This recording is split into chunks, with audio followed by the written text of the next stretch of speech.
कौन है जो मेरे बारे में जानता नहीं, पर वास्तव में मैं हूं क्या? यह सवाल इसलिए कि एक मैं ही ऐसा हूं जिसके बारे में तमाम विरोधाभासी विचार रखने वाले लोग मौजूद हैं। जहां कुछ शास्त्रों में मुझे ईश्वरों का ईश्वर माना गया है, वहीं चंद शास्त्र ऐसे भी हैं जो मुझे नर्क में सड़ा रहे हैं। जहां कुछ लोग मुझे प्रेम का सबसे बड़ा प्रतीक मानते हैं, वहीं चंद ऐसे भी हैं जो बेशर्मी से मुझे ऐतिहासिक मनचला कहने से भी नहीं चूकते। जहां कुछ मुझे अहिंसा का एकमात्र पुजारी कहते हैं, वहीं कई मुझे महाभारत की महाहिंसा हेतु जिम्मेदार भी ठहराते हैं। मैं कृष्ण हूं, कृष्ण हूं, कृष्ण हूं, कृष्ण हूं, कृष्ण। तो क्या इतने विरोधाभासों के चलते आप में मुझे जानने और समझने की उत्सुकता नहीं जागती?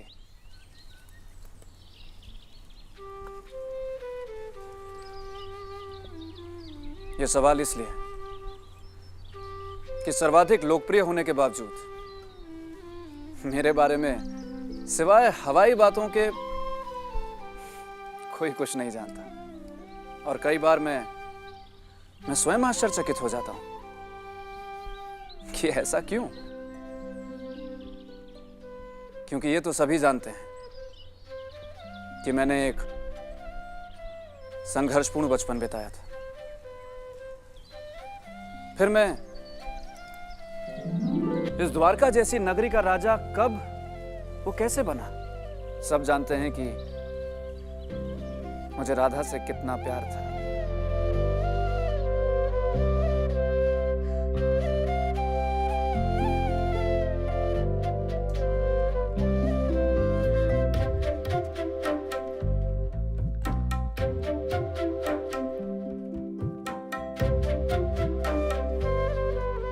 अरे मुझे तो सब कहते ही राधा का किशन थे। और गलत भी क्या था? अरे कृष्ण था ही राधा का दीवाना।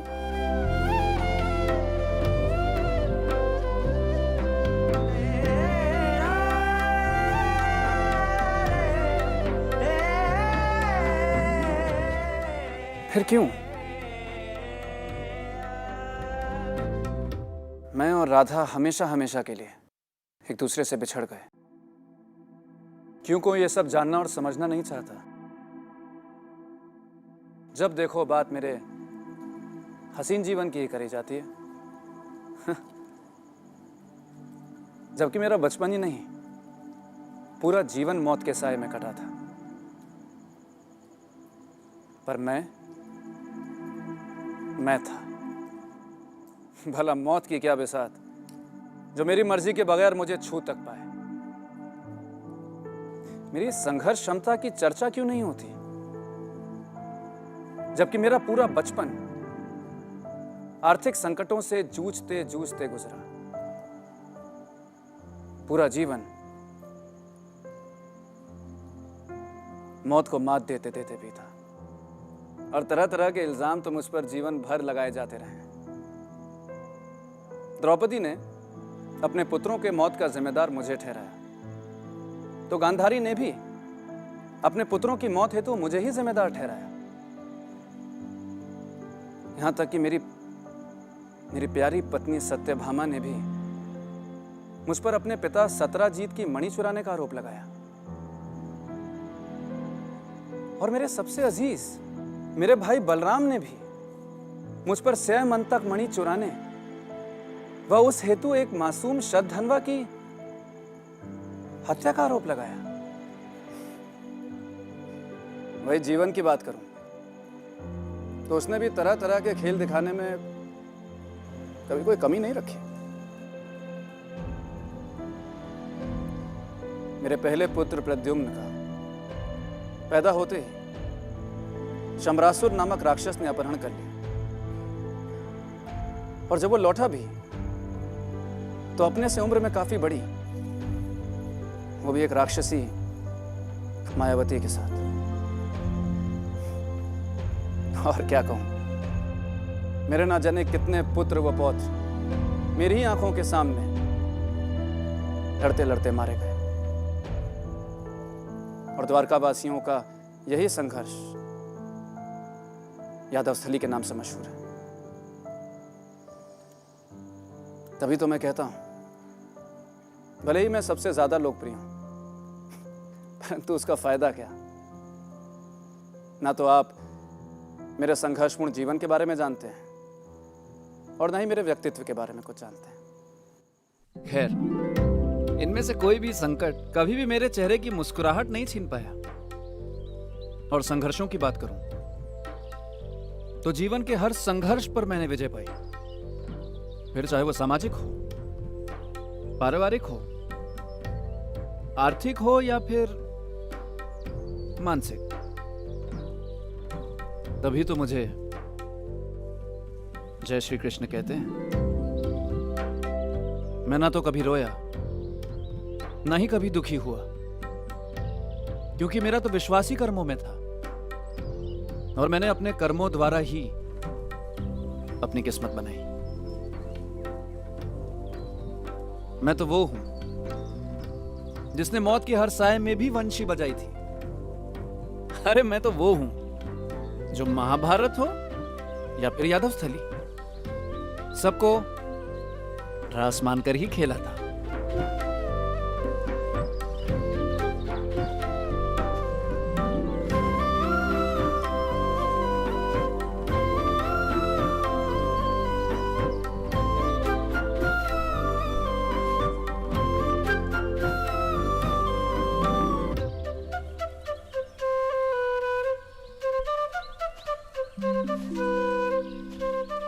मैं एक विजेता था और एक ऐसा ऐतिहासिक विजेता जैसा कोई कभी नहीं हुआ। इतिहास में मैं अकेला हूं जो ज्ञान, ध्यान, कर्म व भक्ति सबके शिखर पर विराजमान हूं।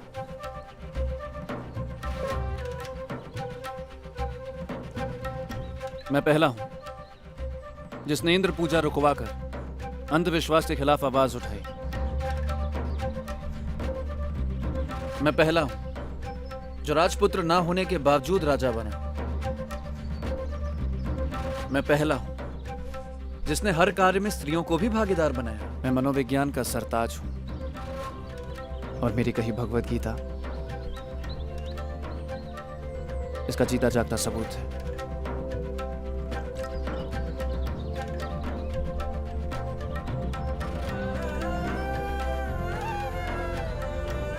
मैं पहला हूं जिसने ज्ञान को विज्ञान से जोड़ा। मैं पहला हूं जिसने मन, जीवन